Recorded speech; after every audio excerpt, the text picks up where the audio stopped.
Melihat kondisi Zaskia Sungkar yang merintih kesakitan, Irwansyah pun panik. Ipar Shireen Sungkar ini berkali-kali bertanya kondisi sang istri tercinta. Dengan wajah memelas, Zaskia Sungkar tak kuasa menahan rasa sakit yang ia rasakan. Seperti diketahui, Zaskia dan Irwansyah kini tengah sibuk mengurus buah hati mereka, Ukasha Muhammad Syahki. Di tengah kesibukannya mengurus sang putra sebagai seorang ibu baru, Zaskia Sungkar ternyata merasakan sakit yang teramat dahsyat pada luka bekas operasi saat melahirkan Ukasha. Seperti yang diketahui, pada tanggal 30 Maret tahun 2021 silam Zaskia melahirkan putra pertamanya bersama Irwansyah melalui proses sesar.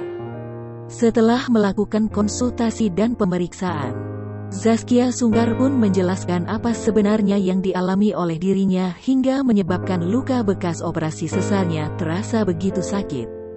Beruntung Kia tak sampai harus dirawat di rumah sakit dan masih dapat beraktivitas normal seperti biasa.